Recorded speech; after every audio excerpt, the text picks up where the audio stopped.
В древние времена профессия скорняка-кожевника была очень сложной и трудной работой. Сегодня изделия ручной работы из кожи пользуются огромной популярностью. И у нас в республике есть уникальный мастер-кожевник, который ежедневно творит в своей мастерской и создает те самые уникальные предметы роскоши, я бы сказала, потому что действительно ручная работа, она всегда в цене. И это Лука Вознесенский. Лука, здравствуй. Здравствуйте. Немножко расскажи про вашу мастерскую, как давно она появилась и чем вы тут занимаетесь. Ну, мы начали в 2018 году начали работать уже. А так, до этого я занимался скраббукингом и постепенно к этому пришел. Ну, смотрел в интернете, смотрел, ролики смотрел. И как-то раз, мне захотелось попробовать сделать маленький кат-холдер. И я у сестры взял маленький кусочек кожи и попробовал, и у меня получилось. То есть ты начинал все вообще со скраббукинга, то есть это вот с бумажек, да, и различных. Да. Это же совершенно вообще другая история. Ну, что-то все равно похожее, потому что там обложки на паспорт тоже, там книжки всякие делали. Ну, первое изделие тоже там, по-моему, у меня карт-холдер был, а потом обложки на паспорт и книжки пошли уже. То есть вот так, ты пришел к работе с кожей, да? Вот сегодня уже прошло много лет, да, у тебя достаточно большой опыт, да? И вот насколько сложна вообще работа кожевника? Вот по-твоему, это все-таки больше творческий процесс или физическая вот работа? Ну, я бы сказал, творческий, наверное, это. Ну, насчет сложности, для кого-то сложно, наверное, для новичка точно сложно. Для нас сейчас вот не особо. А ты вообще самоучка, получается? Да. Ты не учился ни на каких курсах, ничего? Нет. То есть все методом проб и ошибок. Но это вот, допустим, я сразу провожу параллель, да, с девушкой, да, но вот сейчас не каждой девушке дай швейную машинку, и она начнет шить. А то есть ты вот всему обучился сам, с нуля.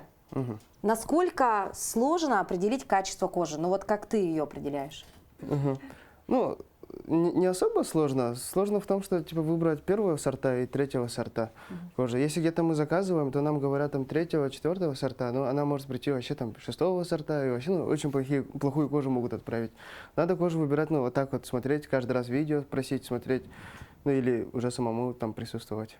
А то есть визуально можно определить, да? Вот, да, можно. Нет, многие даже вот дамы, наверное, при выборе сумок, да, в магазине, даже не знают примерно, как разобрать, натуральная кожа или нет.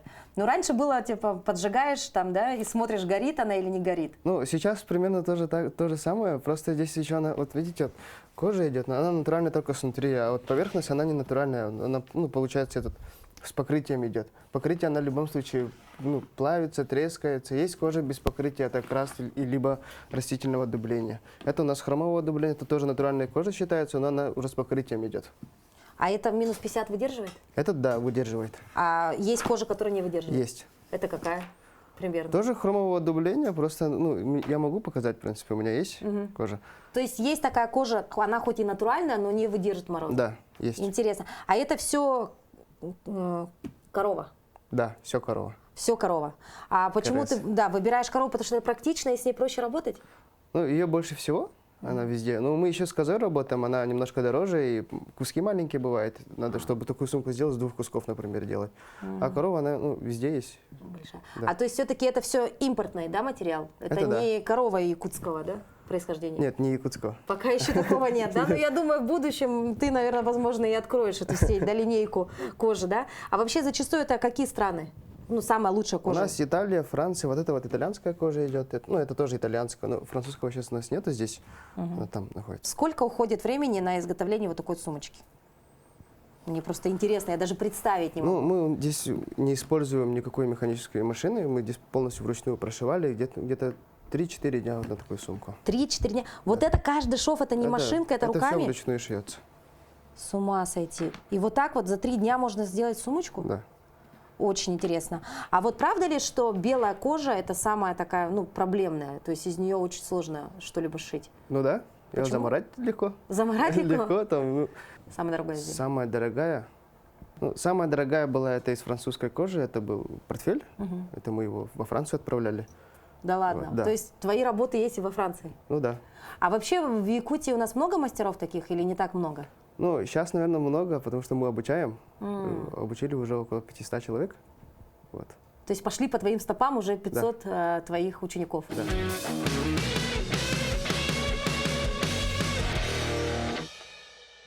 Давайте узнаем, какое оборудование сегодня использует профессиональный кожевник, да? Рассказывай, Лука, что используете и как это все работает.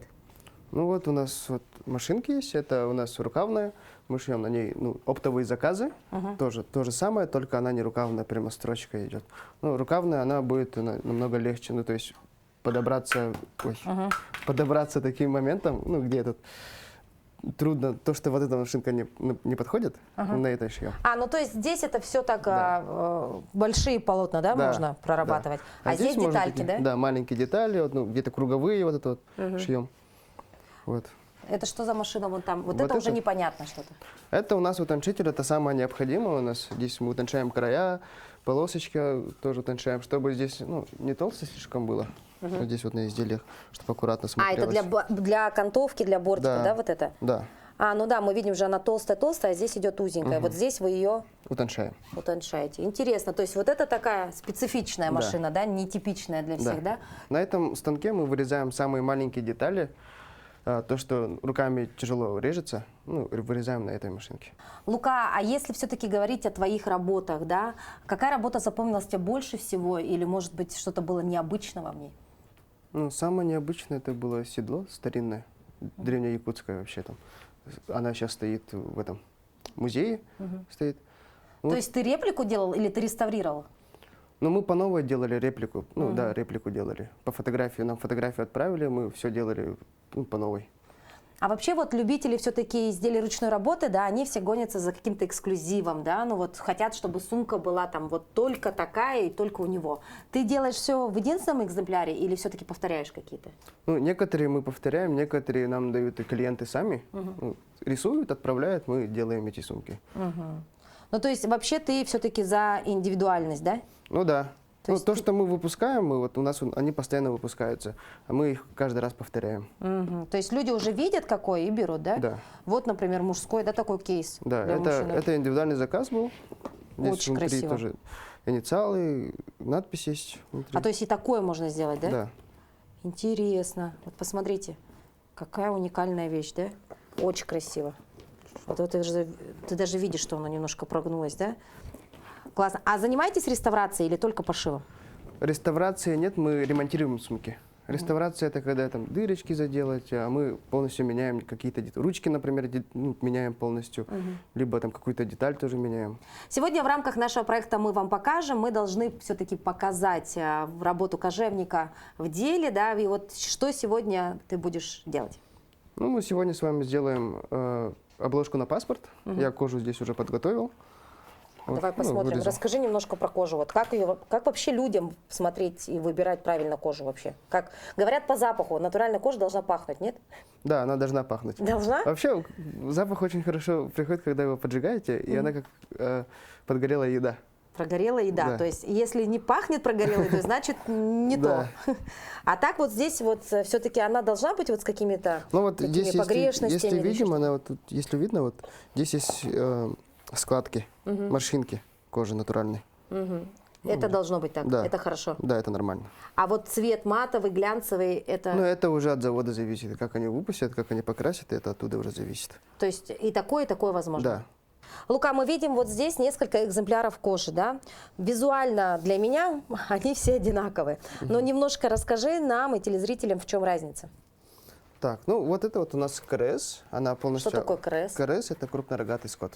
Это корова? Это корова. Да, она обработана у нас пальмовым воском обработана. Вот здесь видно царапина.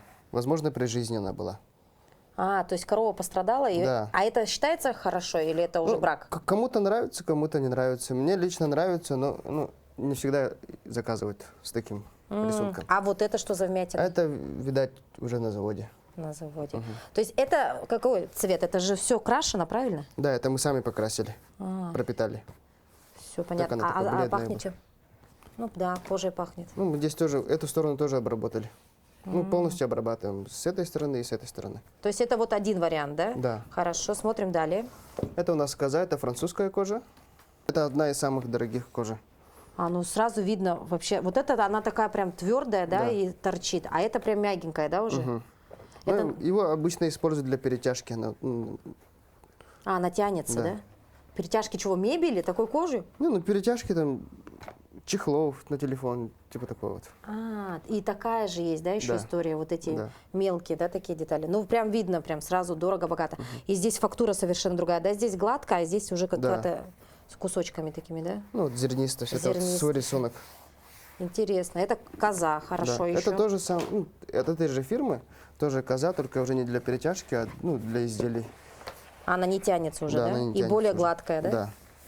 А цвета это все крашеное же, правильно Да. все? Ну, То есть- не здесь красено, это уже с завода. На фабрике, да, где-то? Ага. И это вот в таких кусочках оно приезжает? к тебе? Это коза, да, в таких, она маленькая. Маленькая же, это да? полностью шкура считается. А то есть вам вот так привозят, это вот прям вот видно, что ноги, это за каждый Да. сантиметр они в ответе, да? Да. То есть просто квадратом не отправляют, да? Вот она Нет. должна так. Но здесь еще бывают такие минуса, где здесь вот дырочка такая, они все равно считают как заполненную шкуру. Его, ну, не смотрят. А мелкие, царапины. а куда потом мелкие такие детальки делаете? Утилизируете? Копятся у нас. И что потом? Одеяло будет кожаное? А я не знаю даже. Еще не придумал, да? Хорошо. И вот самый большой такой кусочек, Это уже тоже КРС у нас. корова тоже, да? Это Crazy Horse, она такой эффект pull-up имеет вот. Лука, смотри, многие считают, что если изделие сделано из такой кожи, вот где остаются вот так царапины, да, вот можно вот ты помял, да, остались следы, что это не очень хорошее качество. Ну, не каждый понимает, что за кожа такая. Ну, на самом деле это дорогая кожа и очень много ценится, ну, хорошо ценится, Среди знатоков. да, То есть это дорого-богато. да. Вот так, дорогие друзья. То есть, смотрите, что казалось бы визуально не очень симпатично, на самом деле это дорого и это в цене, да? Вот такая кожа, как еще раз ты сказала? Дороже стоит. Дороже стоит. Как называется кожа? Crazy Horse. Crazy Horse. Вот так. Поэтому, если хотите какое-то дорогое эксклюзивное изделие, надо, чтобы оно было все вот такое вот визуально немножко не очень-то симпатично. Но зато это ценители поймут, что это дорогая кожа. Я здесь уже подготовил лекало. Лекало тоже вручную все вырезаем. Это, наверное, у вас на мастер-классах все делают, да, как школьники, первый класс? Да. Примерно, да? Это могут сделать и первоклассники, да? У тебя есть лекало, ты, соответственно, замеряешь, да? Так, шило возьму. Ага. Так, для работы мы возьмем шило. Это я буду намечать разметку, покуда буду резать. Пробойники. Что это такое? Пробойники это, ну, мы будем пробивать сперва пробойником, а потом только прошивать. А, то есть этим инструментом ты делаешь дырочки в Да. коже? Окей. Шорный нож, будем утончать края. Я показывал машинку, ну, вместо машинки мы будем, ну, вручную все утончать.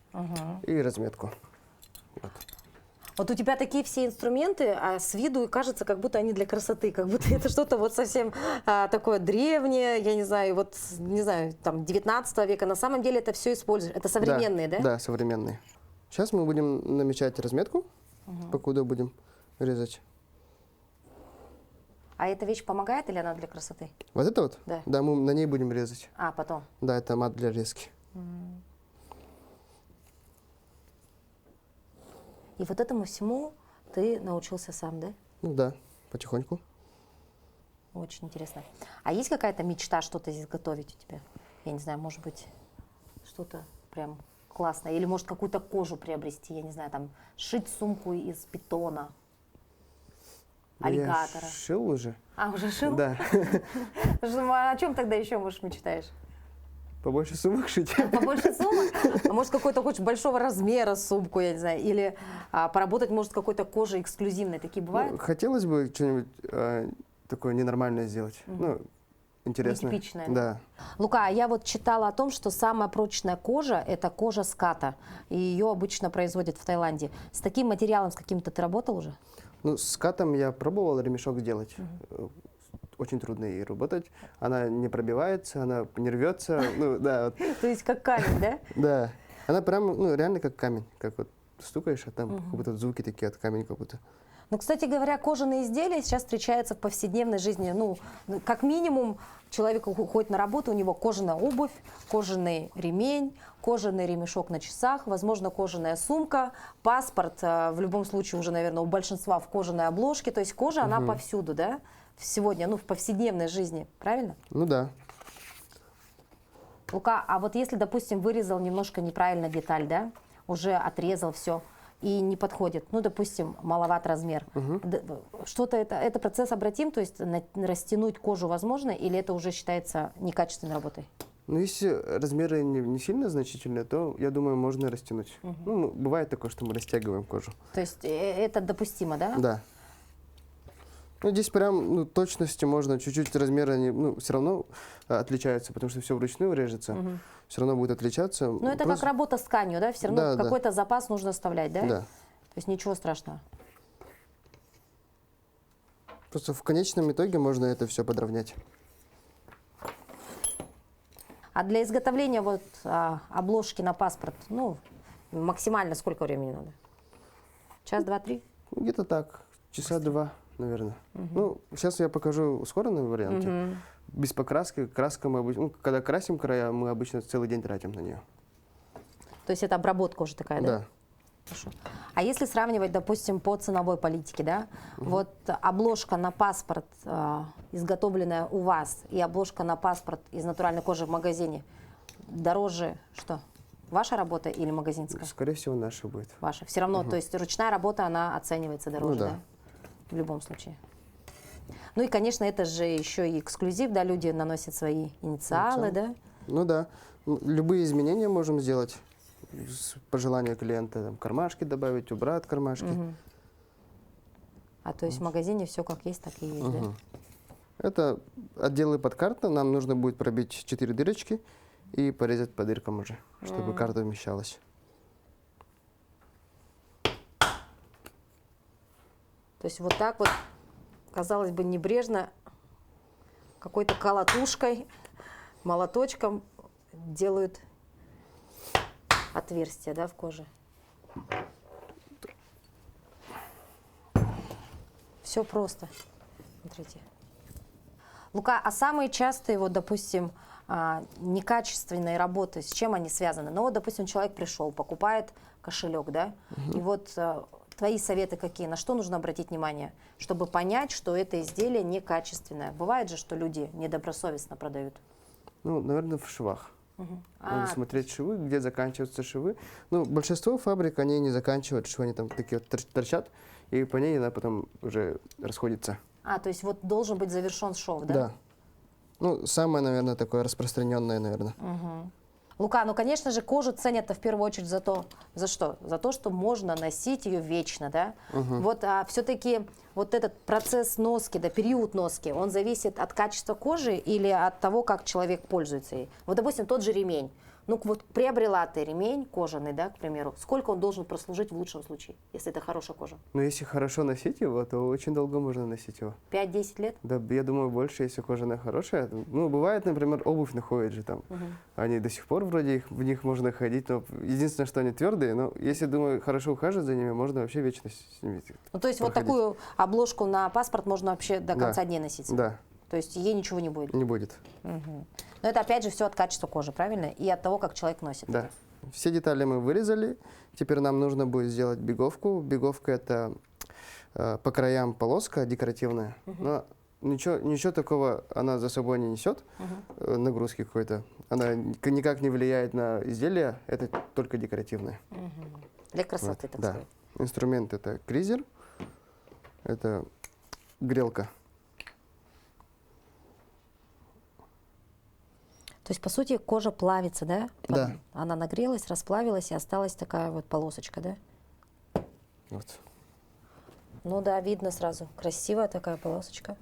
И ровная, главное, да? Все, теперь я понимаю, я на сумках это видела. Потому что в терминологии здесь очень сложно вообще ориентироваться. А вот когда визуально видишь, понятно, что это такое. Что бы ты посоветовал людям, кто все-таки имеет те самые любимые изделия из натуральной кожи, да, будь то портмоне, сумка, ремень, неважно, да? Но вот что нужно сделать для того, чтобы эта вещь прослужила тебе как можно дольше? Ну, самое главное, наверное, хранение. Надо беречь от солнца, чтобы лучи солнца не попадали, потому что кожа имеет свойство загорать. Ну, она как живое все равно считается. Да, но она рассыхается, трескается. Ну, часто ломается, начинают трески появляются, и от воды лучше защищать. Ну, во время дождя не носить, как-то защищать. Вот, наверное, эти два, самые такие вот. Главное правило, да? Да. А что касаемо пыльника, вот все девушки думают, что вот все свои любимые сумочки дорогие нужно хранить в пыльниках, это обязательно. Пыльник спасает или это просто так? Ну, в магазине защищает, чтобы ее не трогали, там, все такое. А так то, что дома в шкафу лежит, я думаю, ничего не защищает. Нет, ничего не Да. защитит. Мгм. Сейчас будем клеить, приклеивать детали.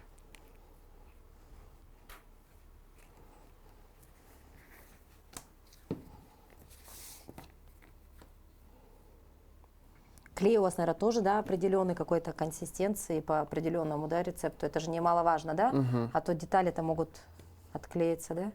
Да, это специальный клей для кожи, обуви. Ну, подошву обычно им клеят. Мгм. То есть очень Так, я сильный, забыл. наверное, да? Сейчас здесь еще края утончим.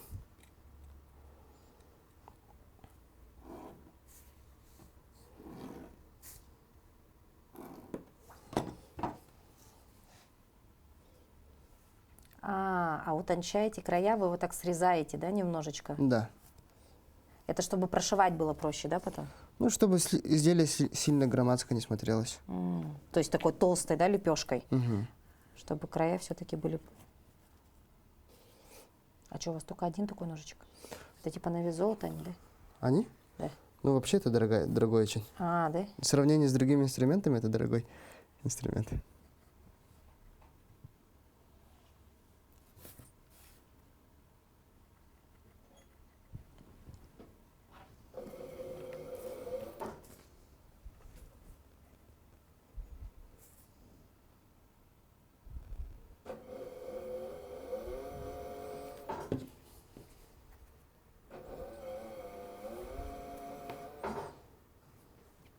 Так.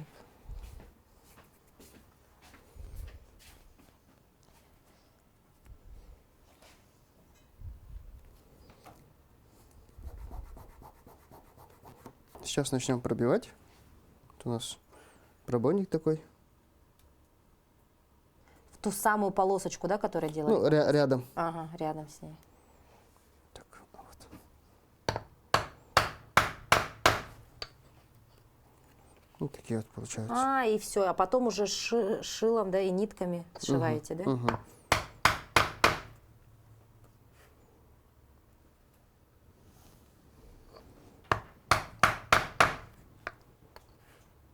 Действительно, наверное, такое изделие на веки века сделано, да? То есть ничего ему не будет, если еще оно и сшито, да, и обработаны края, и хорошая кожа, но будет служить вам вечно. Лука, а допустим, вот та самая свиная кожа, сейчас очень много изделий, и обувь шьют, да, и сумки, и говорят, это какая-то там обработанная свиная кожа, она качественная, выдержит 50 градусов мороза. Что ты про нее скажешь? Ну, выдержит-то выдержит. Ну, она хорошо выдержит, так же, как и КРС выдержит. Просто очень много дефектов бывает, и рисунок некрасивый, и поэтому она немножко дешевле стоит, чем КРС и коза. Ну, то есть свиную кожу Ну, лучше не рекомендую. не то, что не рекомендую, просто очень многим не нравится, и как бы его обычно используют там, где не видно, на подклад стараются использовать. Вот, ну, Лука, ну вот, допустим, смотри, вот эта обложка, да, ручной работы на паспорт из кожи коровы, примерно сколько будет стоить на рынке? около 3000 будет стоить. Около 3. Если такую же обложку мы сделаем из кожи питона? То около 7, наверное. 7 тысяч. Ну и если это все-таки будет крокодил? Около 15. 15 тысяч, то есть 5 и 15, мы понимаем, да, какая разница. А все-таки по носкости Ну, по носкости, наверное, будет крокодил и корова лучше. корова и крокодил, питон не очень. Ну, питон, за ней ухаживать надо все равно. Все, запоминаем. Ну все, мы приступили к процессу следующему, это сшивание, да. Вот я рассматриваю здесь нить. Нить достаточно плотная. Что это? Это у нас натуральный лен китайской фирмы. Она, ну, одна из самых топовых ниток для ручного шва. Но она натуральная полностью. Крепкая Да, она вощеная, из льна сделанная, крепкая и красивая. и красивая. Красота тоже в нити же должна быть, да, обязательно? Да. Ну, не то, что в нити, его правильно шить надо, чтобы красиво выглядело. А, то есть шов должен быть красивый. Да.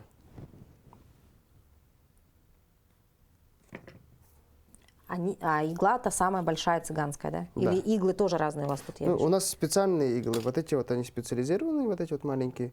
А длинные, это мы нашли просто. Удобно стало. Все понятно. То есть есть специальные иглы для работы с кожей, да? Угу. А они с большим ушком. Да? Очень интересно. Шьем мы двумя иголками, сидельным французским швом. Есть еще обычный сидельный. Французский чем отличается? Она немножко прочнее будет, потому что когда мы шьем, она внутри узелок образовывается. Но ее не видно, но она там, ее невозможно взять и просто как, ну, машинка, например, одна иголка порвалась и распускается вся. А здесь такого нет, она, как каждый стежок, она... Затягивается да, на узел, да? Да. А, то есть если даже немножко где-то и ниточка отойдет, весь кошелечек не распустится, Да. правильно? Но это все только ручная Да, работа. всё То есть вручную. машина так никогда не Нет. сделает. Интересно прям.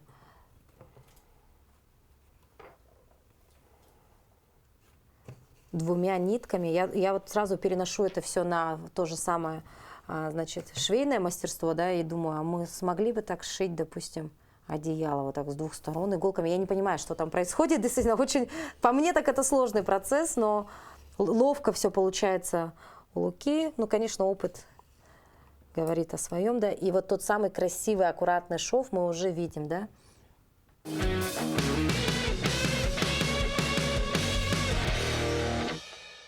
Так, после того, как мы шили обложку, нам нужно было покрасить края. Мы уже это сделали. Вот. И то есть вот он, готовый продукт. Обратите внимание, дорогие друзья, вот так выглядит ручная работа. То есть каждый шов, все идеально, все просто, ну вот восхищаешься работой мастера, да. И, конечно, мы не перестаем говорить, дорогие друзья, что цените мастеров, цените людей, которые делают что-то своими руками. И сегодня наш герой нашей программы Лукас – это яркий пример тому, что когда человек любит свое дело, все получается очень красиво, качественно. Ну и, конечно, это все сделано с любовью. Спасибо, Лука, мы благодарим вас.